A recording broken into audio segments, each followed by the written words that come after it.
What is going on, everyone? My name's Andy. Welcome back to another FPL video, and today it's the team selection preview series. This is a weekly video where I take you through how the team did in the previous week, and spoiler alert, it was not very good at all. And then have a quick look ahead to next week and see how we're looking, how the team's shaping up, any transfers that I'm looking to make, and who I'm putting my captaincy on as it stands. Just before we jump into the main content, did want to say that this video has kindly been sponsored by OneFootball, a really great app, especially for FPL managers. Loads of football news, team news, and the thing that I like the most is on the weekends when I'm not able to check the scores, I get live score notifications really fast once goals and assists have happened, straight through to the phone. So if you're on Android or on iOS, you can download it from the store. Just search OneFootball or click the link in the description below. Either works. Try it out and let me know what you think. This is how the team ended up for game week 9. Not very good, as you can see. And a little disclaimer, which I always have to put out when there's a Monday night game. I'm having to record this on Monday night before the match is finished between Arsenal and Sheffield United. Now, there's only about 20 minutes left. Sheffield United are currently 1-0 up. And I'm just sat here hoping that Lundstrom gets no attacking or defensive returns. I'm hoping Arsenal score and it's not Aubameyang. But we'll see what happens by the time this video is recorded. So 25 points all out is confirmed for me. Overall points is 485. But the overall rank will change by the time you watch this video. It's 429k currently. That is a drop of about 200,000 this week, so that is awful. And it's going to drop even more once this game is over. So really frustrating, a really poor week. There's literally nothing to shout home about when you look at this team. Tomori got 5 points, unfortunately. Got a yellow card, so didn't get the normal 6 points, no bonus points there. Sterling got the assist against Crystal Palace, so happy that he finally got some returns, but obviously he's not really been performing well enough for how much his price is, but still, the only other player to come away with anything. I got news, like a lot of us did on Saturday morning, that Yarmolenko wasn't going to play, so I put him as second on the subs bench. I put Diop first sub, and I put Otamendi, in the team. And Otamendi wasn't in the squad, really frustrating. Salah wasn't in the squad, really frustrating. So Yarmolenko and Diop came on for a combined 1 point, which is just awful. Soyuncu with 2, 1 goal conceded against Burnley. Trent nothing against Man United. Obviously nearly had the assist for the Mane goal that was ruled out. Son didn't play. I knew that was likely, but still had to keep him. The only thing I'm kind of happy about this week is that I wasn't fully punished by Kevin De Bruyne, because he's hit the post, should have had a penalty awarded against him. Obviously there was the push, and generally just looked really good against. There's not much more time I can go without him. And then Pukki blanked again. 5 game weeks now out of the last 6 he's blanked. I think he's had 5 shots on target in the last 5 games, so completely poor. And Abraham, I can feel unlucky about that. I don't think that was a bad captaincy choice. On another day, he comes away with a double figure haul in that Newcastle game. So overall, the team was awful. I think when you do that bad, the best thing for me is I'm not rage transferring. I wanted to make some transfers on the weekend because I was just really annoyed with the team. But now I've kind of let it settle a bit. I'm a bit happy with how things stand. I got 2 free transfers, which I'll talk about in a minute. So I can make some changes to this team. I don't think it's awful. I just think it was an awful week. These things happen. I'm hoping this is going to be the worst week that I have all season. If it is, we've probably still got plenty of time to get to a good rank. So let's have a look how game week 10 is shaping up. Defenders and goalkeeper up first. Pope obviously a mainstay in this team since game week 1 and not really going anywhere. Not expecting too many points. Chelsea at home, although obviously Burnley at home can do the business, but you'd think that Chelsea have just got too much about them to not score in this game. So hoping for some save points from Pope, and that's about it. With Trent Alexander-Arnold, I think this is probably one of the better times to be playing Spurs at home. Only conceded 1 to Man United, and that one really should have been ruled out for the kick on Origi. So it was a foul, obviously, in the run-up to that. And I think Spurs are in such bad shape and bad form at the moment that, yes, they'll be up for it a bit like Man United were up for the Liverpool game. But if Salah's back, who was sorely missed for Liverpool against Man United, I think that's a really good game. And obviously it's at Anfield as well. They're not away from home. So Spurs are in a bit of, they're not in a crisis, but they're in a little bit of trouble right now in their performances. Probably lucky to get a 1-1 draw against Watford. And lost to Brighton the week before. So they'd want this game to be one that they obviously turn things around, get the win against Liverpool and get some confidence back. But I think from Trent Alexander-Arnold, I've got to play him this week. So creative. Not that far ahead of Robertson now in the points, but obviously someone that I want to play this week. Otamendi, very frustrating that in game week 9 he was completely out of the squad. The good thing is, I think for owners, is he wasn't dropped. Or at least that's not what Pep is saying. He said he'd come back from the international break with a bit of a knock. And he didn't want to risk him, so he played Rodri and Fernandinho there. And obviously they did okay. Man City have so much possession. that you can pretty much, even I could probably play as a centre-back for Man City, and they do okay. Probably won't be able to track back as quick as those lot, but they'd probably still do okay with me in centre-back. So I think even though Rodri and Fernandinho did okay, I think Otamendi will probably come back into the side, or at least I'm hoping so. We'll see what Pep says, but I think I've got to keep him. It's Aston Villa at home, then Southampton at home. If you've got Man City assets, you're obviously going to want to keep him for those 2 games.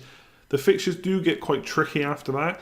So not that you'd want to necessarily wholesale your Man City players, but I think Otamendi is one that could potentially be up for the chop, especially if we see any rotation. Maybe Fernandinho plays on the left, maybe Stones comes in for 1 game. Then I'm not going to want to hold on to him. But for now, he's okay. Obviously, we saw Cancelo play instead of Walker as well, which is interesting. But I think there's going to be rotation there. I mean, I've said before, Otamendi's at a pretty nice price point with the likes of Maguire. Maybe Tierney and Bellerin, when they finally play for Arsenal in the league, they could be looking as well. But Man United's fixtures, again, I've said this a few times, we've done okay defensively. And the fixtures do turn now. So it might not be the worst time to look to bring in a Man United player potentially. Good few away games, but they're against easier teams. So Otamendi to someone like Maguire or Wan-Bissaka could be on the cards in a few weeks. But Aston Villa at home and Southampton at home, definitely going to keep. And then Diop, I mean, West Ham, not great defensively. They were without Fabianski. That is a big miss. But I think Sheffield United at home is about as good as it gets for a fixture. Yes, Sheffield United are doing really well, and perhaps by the time we record this video, they'll have a win against Arsenal. But away from home, I don't really trust their attack to get many goals, so I think having Diop for this game is pretty good. So I'm quite happy with the defence this week. 3 home fixtures for the defenders, 1 for the goalkeeper as well. I think it's looking pretty decent. I'm still fairly happy with my midfield, even if they haven't been delivering points in the last couple of game weeks. Son, obviously a poor transfer. Yes, I know that. I've said that before. Plenty of you have told me as well, so thanks for that. And it's really hit me in team value as well, because I brought him in. He's dropped 0.1 million back down to 9.7, so that's 0.1 million lost. And De Bruyne had already gone up 0.1 million before I saved him, and he's gone up another 0.1 million. So I've lost 0.3 million and gained absolutely no points from that move. But I have to reverse it. As good as Son looked when he came on against Watford, hit the bar. Spurs just in poor form. Liverpool away, I don't think is the game to get that form back necessarily. And De Bruyne just looked so good against Crystal Palace. He's looked basically good in every single game he's played. It's Aston Villa at home, Southampton at home. I have to get him back. So Son to De Bruyne, unless there's an injury in the Champions League, will be done this week. Now, I've got to fund that, which I'll come on to in a minute, but Son is definitely gone.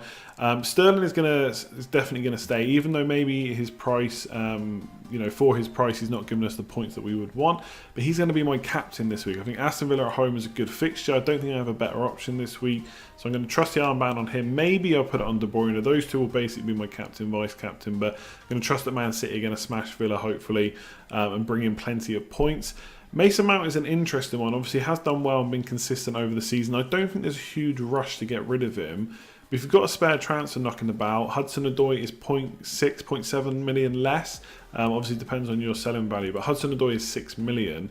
Now, in the last game, obviously, only a small sample size. But I think shots in the box, Hudson-Odoi had 2, Mount only had 1. And chances created, Hudson-Odoi was ahead as well. And he seemed to be the one that the ball was played through quite a bit. And Mount can change positions. If they're not playing like a 4-2-3-1, if they're playing 4-3-3, he might drop back a bit more.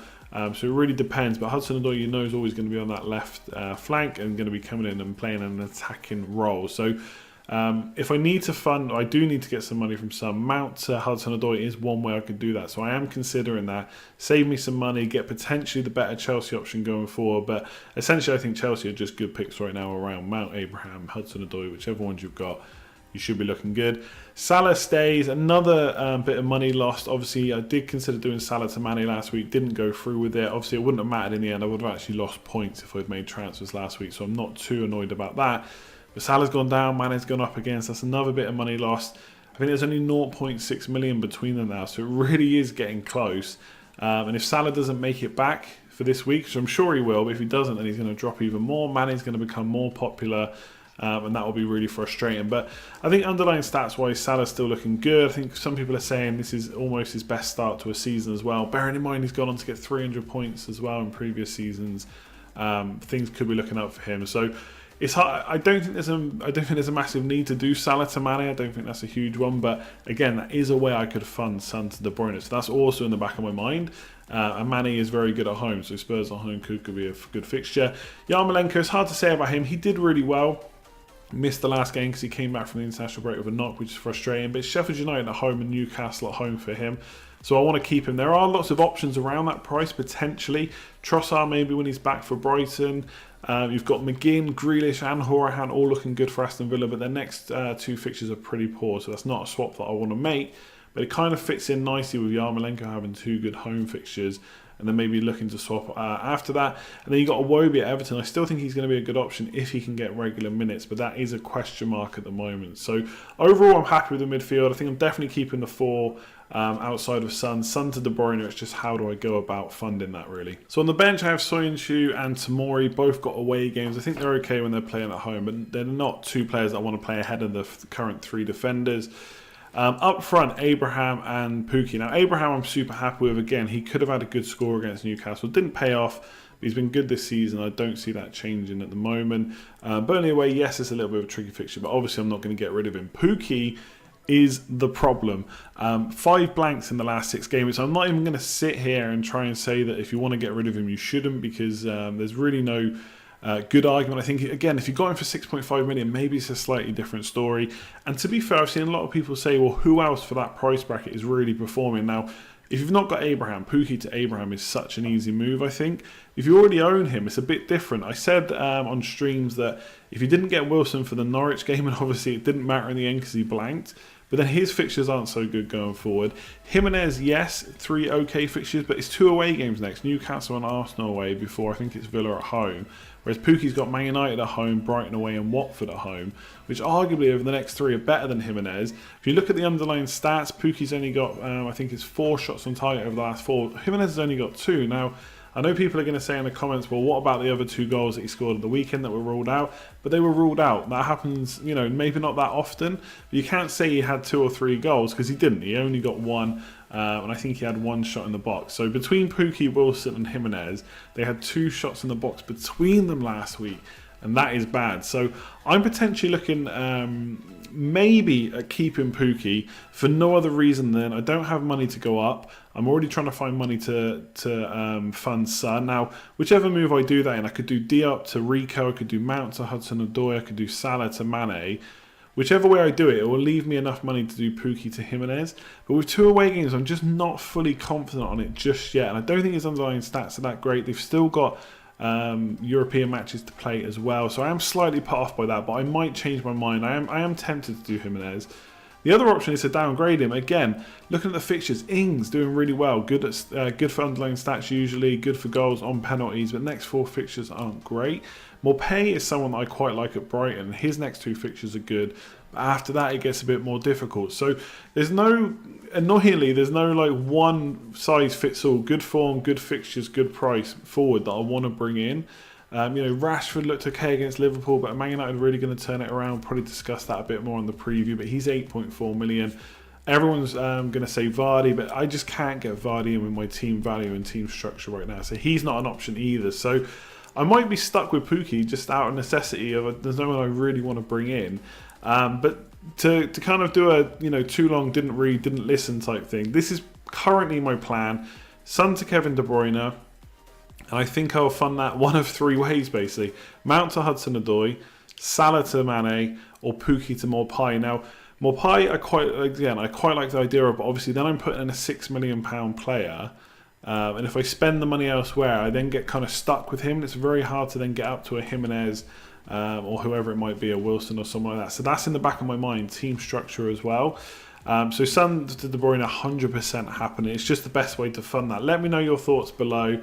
Otamendi to Benjamin Mendy is also something that I've thought about, but it's probably not needed right now when I've only got 2 free transfers and other fires to put out. But yeah, let me know what you think is the best way to fund Son and De Bruyne. Is there something else that I'm missing potentially? So that's it for this video. Thanks very much for watching. If you enjoyed it, make sure to give it a like. As always, it's much appreciated, and subscribe if you're new around here. I will just say I've been checking the scores in between making this video, and I've just seen Sheffield United have got a 1-0 win, which means Lundstrom's got the clean sheet. Super frustrating. I think he's got 6 points, no yellow card, which means he's basically outscored every single one of my team for Game Week 9, which is hugely frustrating. That's going to kill my rank. But it is what it is. I thought I'd mention it because I have been checking the score. So 430k for last week. I'll definitely be even worse than that. So fingers crossed my Game Week 10 is good. Like I said, leave a comment below. Let me know what you think of the OneFootball app if you do decide to download it. It's completely free, so you can always give it a go. And if it's not for you, then you can always uninstall it. Link in the description below, or just search for OneFootball on the App Store, iOS Store. Otherwise, I'll leave it there. I'll have the preview on Wednesday, a live stream on Thursday, and that'll then be it for Game Week 10. So looking forward to talking more FPL this week, but I'll leave that video there. Catch you next time.